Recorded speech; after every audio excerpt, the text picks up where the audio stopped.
ఆషాఢం రాగానే బోనాలని అంటారు. అసలు ఈ పండుగ లాల్ దర్వాజాలో ఎప్పుడు స్టార్ట్ అయింది, అసలు ఎందుకు స్టార్ట్ అయింది? అసలు ఈ పోతరాజ్ వేషం అనేది మీ వంశానికే రావడానికి కారణం ఏంటిది? ఇది ఆషామాషి కాదు, అమ్మవారు అసలు ఆగదు, ఒప్పుకోదు. అది మనుషుల లోపల తేడా వస్తుంది, అది గమనిస్తుంది ఆమె.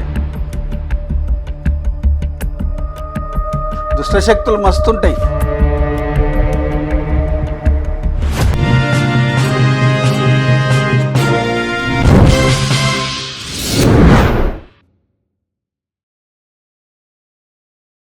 హాయ్ హలో నమస్తే, వెల్కమ్ టు సోషల్ పోస్ట్. నేను మీ యాంకర్ పప్పు.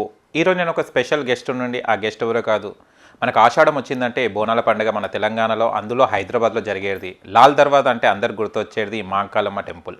ఆ టెంపుల్లో పోతరాజ్ వేషం వేసేది బాబన్న. ఆ బాబన్నకు ఎప్పటి నుంచి, ఏ వంశం నుంచి వస్తుంది ఈ బోనాల పండుగ, అండ్ వాళ్ళు పోతరాజ్ వేషం ఏ జనరేషన్ నుంచి చేస్తున్నారు, అసలు ఇంపార్టెన్స్ ఏంటిది ఇక్కడ లాల్ దర్వాజాలో బోనాలు చేయడానికి, అసలు ఎందుకు స్టార్ట్ అయింది బోనాలు అన్నది ఇప్పుడు మన బాబన్నని, పోతరాజ్ బాబన్నని అడిగి తెలుసుకోవడానికి ప్రయత్నిద్దాం. నమస్తే అన్న, ఎలా ఉన్నారు? బాగున్నామండి. ఓకే, కానీ పోతరాజ్ వేషంలో వేరు ఉన్నారు, ఇప్పుడు కూర్చుంటే వేరున్నారు. అది అమ్మవారి దయ ఆ రోజు. అచ్చా, ఇప్పుడు సివిల్ కదా, అప్పుడు అంతా ఆమె దయాదాక్షాల మీద నడుస్తుంటాం మేము. ఆ కళ వేరే ఉంది, ఆ కళ వేరే ఉంటుంది. ఆమె ఆశీర్వచనాలతోటి అడుగులన్నీ నడుస్తూనే ఉంటాయి, ఆ విధంగా వెళ్తుంటాం. ఓకే అన్న, ఇది చూస్తే కనుక మనకు బోనాలు అనేది తెలంగాణలో చాలా ఇంపార్టెంట్ పండుగ. మనకు ఆషాఢం రాగానే బోనాలని అంటారు. అసలు ఈ పండుగ లాల్ దర్వాజాలో ఎప్పుడు స్టార్ట్ అయింది, అసలు ఎందుకు స్టార్ట్ అయింది, అసలు మూల కారణం ఏంటిది? సింహాయిని శ్రీ మాంకాళి మాత అమ్మవారు గత పూర్వము, అంటే మా పూర్వీకులు, మా తాతగారు సింగారం బాబయ్య, ఆయన దున్నపోతు మీద పోతరా చేసేది. దున్నం మీద ఓకే ఎక్కువ. అప్పుడు లాఠీలు కట్టెలు పట్టుకొని తిరిగేది. ఆయన దున్నపోతు మీద పోయి సవారీ చేసి అమ్మవారి దగ్గర శాంతింపజేసిన తర్వాత ఆడ రంగ కార్యక్రమాలు అవుతాయి. రంగం అంటే పచ్చికుండ మీద నిలబడి రంగ కార్యక్రమాలు చేసిన తర్వాత అమ్మవారిని ఊరు నుండి సాగదొలుతారు.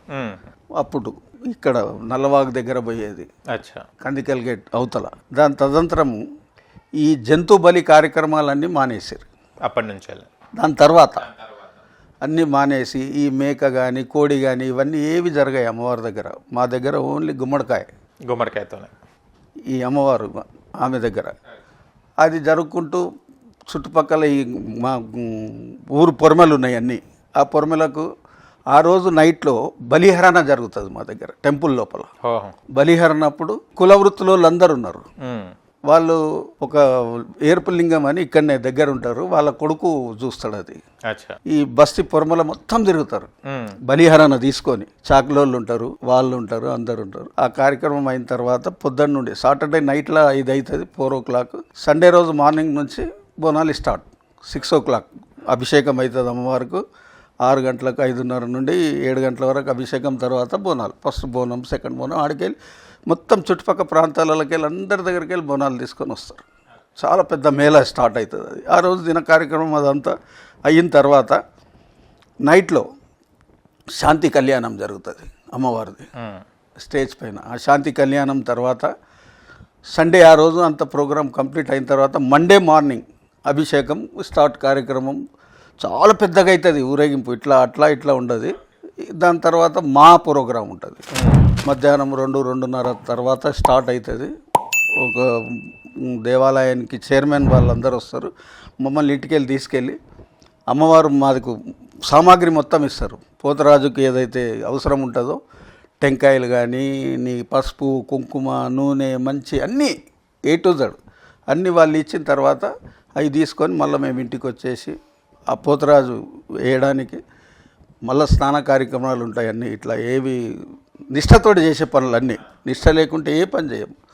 ఆ కార్యక్రమాలు చేసుకుంటూ దాని తదనంతరం పోతరాజు తయారయ్యి ఒక 1 hour 1.5 hour పడుతుంది. అక్కడికి వెళ్ళి తెచ్చినాక కూడా తయారయ్యి 4 o'clock 3:30కి అట్లా వెళ్తే మనం దేవాలయం పోయే వరకు 2 hours అవుతుంది. మా ఇంట సుమారుగా 4,000 నుంచి 6,000 జనాలు ఉంటారు టోటల్. ఓకే, జనాలు, బాజా, భజంత్రీలు రకరకాలుగా ఉంటాయి అన్నీ. మేము పోయి ఆడ శాంతి అయిన తర్వాత ఆడ గావు ఉంటుంది, గావు కార్యక్రమం అదంతా చేసి దాని తర్వాత ఈ ఆమె పెద్ద మనిషి ఉంటుంది భవిష్యవాణి చెప్పడానికి. అది అయిన తర్వాత ప్రొసెషన్ స్టార్ట్ అయిపోతుంది. ఓకే. మూసికి వెళ్తుంది ఇప్పుడు నయాపూల్. అక్కడ ఏం తీసుకెళ్తారు? అక్కడ శాంతింపజేసేస్తారు శాంతింపజేయడానికి. ఓకే. అట్లా మూసి వరకు వెళ్ళి శాంతి అయిపోతుంది అమ్మవారు. ఓకే. ఈ పోతురాజు వేషం అనేది మీ వంశానికే రావడానికి కారణం ఏంటిది? అది పూర్వీకులు పెట్టిపోయారు, మాది కాదు అది. అదే అదే ఆ పూర్వీకులు మా తాతగారు, మా తాత తమ్ముడు, అచ్చా, మా నాన్న, మా కాక, ఓకే, నేను ఒక 28 ఏళ్ళు వేసిన. ఓ 1982లో మ్యారేజ్ అయింది నాది. మ్యారేజ్ అయిన వాళ్ళే వేయాలి ఇది పోతురాజు, అన్మ్యారీడ్స్ అన్మ్యారీడ్స్ వేయొద్దు. ఇది ఆషామాషి కాదు, అమ్మవారు అసలు ఆగాదు, ఒప్పుకోదు ఆమె. అచ్చా. ఆమెకు తమ్ముళ్ళము పోతురాజే, 7 అక్క చెల్లెళ్ళకు ఒక్క తమ్ముడు పోతురాజే. ఆ పోతురాజే కరెక్ట్ ఉండాలి. ఏం కరెక్ట్ అంటే ఈ మొత్తము నిష్ఠతోటి ఉండి చేయాలి ఏది చేసినా కానీ. అచ్చా. పవిత్రత ఉండాలి, నీటి శుద్ధిగా ఉండాలి. ఏదో ఇష్టం వచ్చినట్టు చేస్తే అది కుదరదు. తప్పకుండా అమ్మవారు చూపెడుతుంది. చెడు పని చేసినోనికి చెడుగా చూపెడుతుంది ఆమె. ఒక రోజు లేకుంటే ఒక రోజు చూపెడుతుంది. వాళ్ళు ఈర్ష ద్వేషాలతో ఏవైతే చేసుకుంటూ వస్తారో అవును, వాళ్ళకి నష్టం వస్తుంది, రాదని ఏం లేదు. ఒక రోజు లేకుంటే ఒక రోజు వస్తుంది. మంచి మనసుతో చేయాలి. మంచి మనసు నిర్మలంగా ఉండాలి ఫస్ట్. ఓకే. ఆమె తింటే లెక్క కాదు, మనతోటి ఎంతైతే అంత సేవ చేయాలి ఆమెకు. ఆ మార్గం ఉంచుకోవాలి మనసంతా. ఓకే. నిర్మలమైన మనసు ఉంటేనే నువ్వు నిమ్మడంగా ఉంటావు. లేకుంటే ఒక రోజు దెబ్బతింటావు, తప్పదు. ఓకే. మా అమ్మవారు ఏనది. అచ్చా. నేను ఎంతోమందిని చూసిన, చాలా మందిని చూసిన, మూర్ఖులను చూసిన, మంచోళ్ళని బి చూసిన. ఈరోజు మా ఏజ్ 66 సంవత్సరాలు, చిన్నపిల్లలం కాదు. మేము అమ్మవారి సేవలనే 30 ఏళ్ళు ఉన్నాము. చిన్నప్పటి నుండి పోతురా చేస్తాను నేను, చిన్నగా ఉన్నప్పటి నుండి. నా ఇంటి వేసిన వాళ్ళు, ఆడుకున్న వాళ్ళు అందరూ ఇప్పుడు అందరు పోయినరు, పోరలు అయిపోయారు ఇప్పుడు. ఆ విధంగా నడుచుకుంటూ నడుస్తుంది. ఆమె ఉన్న రోజులు నడుస్తుంది, మనం ఉన్న రోజులు ఊకోము, చేస్తూనే ఉంటాం ఆ సేవ. ఓకే.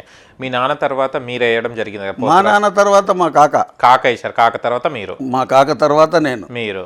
నా తర్వాత మా కాక కొడుకు ఉండే సుధాకర్, ఆయన వేసిండు 4 టైమ్స్ వేసిండు. దాని తర్వాత మా తమ్ముడు ఒక ఆయన వేసిండు 1 ఇయర్. దాని తర్వాత ఈయన ఇప్పుడు 9th టైం. అంటే ఈ పోతురాజు వేషం వేయాలంటే ఇప్పుడు మన ఇంట్లో నుంచి ఇప్పుడు మీదే వంశం ఉంది కదా, ఎలా ఎంచుకుంటారు ఈ పోతురాజు వేషం వేయాలి ఇదని? ఇది మాకు వంశం పరంపర ఉంది కదా. అంటే ఇప్పుడు 2-3 కొడుకులు ఉంటారు కదా, దాంట్లో ఫలానా ఈ అబ్బాయి వేయాలి, మా ఈ అబ్బాయి వేయాలని ఎలా తీసుకుంటారు దాన్ని నిర్ణయం? అది ఆయనకే వచ్చేస్తుంది అదంతా, అది చేయాలనేది మనం చెప్పాల్సిన అవసరం ఉండదు దానికి. ఓకే. ఇప్పుడు నాకు ఇంకో కొడుకుండు, ఆయనకి ఇంట్రెస్ట్ ఉండొచ్చు ఉండకపోవచ్చు, ఈయనకుంది కదా. అచ్చా. ఈయన కంటిన్యూ, ఆయన వేసే వరకు ఇంక 20 ఏళ్ళు పడుతుంది. ఓకే. అంటే మన నిర్ణయం ఉండదు, అది ఆటోమేటిక్ అమ్మవారే ఆ సంకల్పం కల్పిస్తేనే చేస్తాం. లేకపోతే మేమెందుకు చేయగలుగుతాం, మాతో అవుతుంది ఏందని. ఆమె కూడా చేయగలుగుతామా మనం? ఓకే. మనం డిసైషన్ ఏముండదు. పెద్ద కొడుకు చిన్న కొడుకు అట్లా ఏముండదు. అంతా ఆమె దయ, ఆమె అనుగ్రహము, ఆమె దాంతో ఇవన్నీ నడుచుకుంటూ వస్తున్నాయి. ఓకే. మీ నాన్న వాళ్ళు చెప్పిన ప్రకారం మన అమ్మవారి గురించి ఏం చెప్పేవారు మీకు? అంటే ఎలాంటి నియమాలు పాటించాలని? వాళ్ళు నిష్ఠతోటి ఉండేది, వాళ్ళు ఏ నడవడి నడిచిండ్రు వాళ్ళ పద్ధతి ప్రకారంగా మేము కూడా నిష్ఠతోటి అదే ప్రకారంగా నడుచుకుంటూ పోతాం. అలా నిష్ఠతోటి ఉంటేనే దాని కార్యక్రమం జయప్రదం అవుతుంది. ఓకే. లేకుంటే ఏం కాదు, ఏం చేయలేరు. ఓకే. ఆ రోజు బోనాలప్పుడు మార్పు ఏం చూస్తారు మన వాడకట్టల లాల్ దర్వాజలో? మొత్తం చాలా మార్పు వస్తుంది. అమ్మవారు ఎక్కడెక్కడ తిరుగుతుంది, మొత్తం మా బస్తీ అంతా అమ్మవారు మహిమమే ఉంటుంది మొత్తము. ఓకే. చిన్నది కాదు కదా, ఏరియా పెద్దదా. అంతా మా పూర్వీకులు, పెద్దోళ్ళు, చిన్నోళ్ళు, పిల్లలు అందరికీ ఆరోగ్యంగా సంతోషంగా ఉండాలని కోరుకుంటాం కదా అమ్మతోటి మేము. మీరు ఫస్ట్ వేసిన పోతురాజు వేషానికి 28 సంవత్సరాలు వేయడం జరిగింది. తేడా సంవత్సరానికి మీ కుటుంబ అభివృద్ధి కానివ్వండి, మీలో అభివృద్ధి కానివ్వండి, ఏం చూసుకుంటూ వచ్చారు మార్పులు? ఆమె దయ, ఆమె కటాక్షంగానే ఈ ఇండ్లు, ఈ బిల్డింగ్లు ఇవన్నీ ఆమె దిక్కేలే వచ్చినాయి మాకు. అచ్చా. విన్నావా? లేకుంటే ఏడికేలు వస్తాయి, ఎవరిస్తారు? ఆమె ఇచ్చింది కాబట్టి ఇవన్నీ చేసినాం మేము. అప్పటి జనరేషన్, అప్పటి బోనాలు చూసినప్పుడు ఇప్పుడు చేస్తున్న బోనాలకి తేడా ఏం గమనించారు? తేడా ఏం లేదు, కార్యక్రమాలన్నీ కరెక్ట్ జరుపుకుంటూ పోతుంటాయి. మానవుల లోపల తేడా వస్తుంది, మనుషుల లోపల తేడా వస్తుంది. అది గమనిస్తుంది ఆమె ఏం చేయాలో అది చేస్తుంది, సమయానుకూలంగా చేస్తుంది. సందర్భం వస్తుంది తప్పకుండా చేస్తుంది. ఊరుకోదామె. ఎందుకు ఊరుకుంటుంది? ఎందుకంటే నిష్ఠతోటి పనిచేసేటోళ్ళకి, భక్తులకు మీరు ఏదో అడ్డంకం కల్పిస్తుంటే మీకు చూపెడుతుంది, సమస్యనే లేదు. మీరు పోతరాజు వేషం వేసినప్పుడు అంటే పోతరాజు వేషం ఏంటంటే ప్రాణాలు తెగించని అంటారు. అలాంటి సమయంలో మీరు ఎలాంటి ప్రాబ్లమ్స్ ఏమైనా ఎదుర్కొన్నారా? తప్పకుండా వేషం వేసి తప్పకుండా. ఎలాంటి ప్రాబ్లమ్? ఇంకా అవి చెప్పుకునేటట్టు ఉన్నాయి, ఓ అన్నీ చెప్పేటట్టు ఉన్నాయి. అచ్చా, కొంచెం నీరసం అవుతారట కొంతమంది. రకరకాలుగా ఉంటాయి అవన్నీ. ఎవరికి ఏం చెప్పుకుంటే ఏం చేస్తారు? ఓకే, ఆమెనే ఉంది కదా, అన్నీ ఆమెనే చూస్తుంది. నమ్మకంతోనే వెళ్ళిపోవడం 100%. అంటే ఇప్పుడంటే కొంచెం 28 years అంటే కొంచెం ఎక్స్పీరియన్స్ వచ్చింది. ఫస్ట్లో ఉన్నప్పుడు మీకు భయం కాలేదా? భయం ఏంది ఇలా అవుతుంది అది ఇదని? భయపడితే అసలు ఆమె దగ్గరికే పోలేము కదా భయం అయితే. అచ్చా, ఆమె పిలుచుకుంటుంది మమ్మల్ని, ఆమె అనుగ్రహంతో నడుచుకుంటా పోతుంటాము ముందుకు. ఇన్ని సంవత్సరాలలో అమ్మవారిని ఎప్పుడైనా చూడడం జరిగిందా? తప్పకుండా. ఆమె అనుగ్రహంతో ఎన్నో అయినాయి, ఎన్నో జరిగినాయి. ఓకే, మీకు ఎప్పుడైనా ఆపదలు ఉన్నప్పుడు అమ్మవారు ఏ రూపంలో వచ్చి మీకు ధైర్యం ఇస్తారు? చాలా ఇస్తుంది, చాలా ఇచ్చింది. ఆమె లేనిది ఏది లేదు. నన్ను అడిగితే లాల్దరాజనే లేదు ఆమె లేకుంటే. ఆమె చాలా పెద్ద పేరు. ఆమెను మనసుతోటి పూజ చేయండి. చెడ్డగా చేసుకుంటూ పోతే మీకు చాలా నష్టం వస్తుంది. జాగ్రత్తగా ఆలోచించుకోవాలి, అది నష్టపోయేది మీరే. అంటే మీరు పోతరాజు వేషం వేసినప్పుడు ఏదైనా దేవుడు ఏమైనా ఆవహిస్తారా లేకుంటే నార్మల్గానే ఉంటారా? తప్ప ఆమె అనుగ్రహం ఉంటేనే కదా ఇది చెప్పేది నేను. ఆమె అనుగ్రహం ఉంటేనే కాలు కదులుతుంది, లేకుంటే లేదు. లేదు. ఇప్పుడు ఈ సికింద్రాబాద్ ఇక్కడ అంతా డబ్బ కొట్టుకుంటా పోతరాజు చేసుకుంటా పోతారు. మాది అట్లుండదు. శబ్దంతో పోతరాజు, శబ్దం ఓం నమ శివాయ, వైరా వైరా వైరా వైరా, ఇట్లా ఇంతే. ఇదే శబ్దం మా దగ్గర. 1000 మంది వదులుతారు అట్లా. ఆ రకంగా పోతుంది అమ్మవారి దగ్గరికి. ఓకే, ఫస్ట్ మనం పోతరాజు వేస్తున్నప్పుడు ఏమేమి పాటిస్తారు స్వామి? అంటే ఒక పొద్దు ఉండాలన్నా ఏంటిది అవి ఏం చేస్తారు? నిష్ఠ అంతా అమ్మవారి భక్తిలో నీలమై ఉంటాము. అందరికి చెప్పుకుంటట్టు ఉండదు, అది నిష్ఠతోటి ఉంటాం. అన్ని కార్యక్రమాలు చేసుకుంటూ పోతుంటాం. జనాలకు సాంకేతం ఏందంటే వాళ్ళు కూడా ఆరోగ్యంగా ఉండాలనేదే మేము అమ్మవారిని కోరుకునేది. బస్సు మొత్తం చల్లగా ఉండాలనే ఆలోచనతోటే అమ్మవారిని కోరుకునేది. ఇంకా ఏముంటుంది మా గురించి కోరుకునేది ఏముండదు. ఆమె ఆశీర్వాదం ఇస్తూనే ఉంటుంది మాకు. మేము కూడా అందరికి ఇవ్వాలి కదా. ఆ నిష్ట మా దగ్గర ఉంటేనే అందరికీ మంచుతాం. ఇది మాకు ఈరోజు వచ్చింది కాదు. 116వ సంవత్సరాల నుండి మా తాతగారు వంశం పరంపర తీసుకొచ్చింది కాబట్టి మేము దాన్ని అనుసరిస్తున్నాము. లేకుంటే మాకెక్కడిది ఇవన్నీ? మా తాతగారు ఇచ్చిపోయిండు. మా తాత తమ్ముడు ఉండే, తమ్ముడి తర్వాత మా నాన్నకి ఇచ్చారు. మా నాన్న తర్వాత మా కాక తర్వాత నాకు వచ్చింది. 9వ పిడి నడుస్తుంది ఇప్పుడు. 9వ పిడి, మా వంశంలో మా పోసాని పరివారం లోపల 9వ పిడి మాది ఇప్పుడు నడిచేది. Generation 9th generation. ఇంకేం చేస్తారండి? అమ్మవారికి సేవ చేసుకుంటూనే వస్తున్నాం.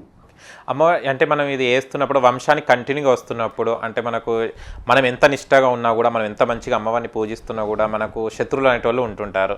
అలాంటి శత్రువులు ఎప్పుడైనా ఎదురవ్వడం జరిగిందా? వాళ్ళ నుంచి ఎలా తప్పించుకుంటుంటారు? వాళ్ళు జరిగింది నా ఎంట ఉంటుంది కదా అంతా. మా ఎంట ఇప్పుడు ఆయన ఉన్నాడు, ఆయన ఎంట సుమారుగా 10 మంది మేమే ఉంటాం చుట్టుముట్టు చూసుకుంటూ.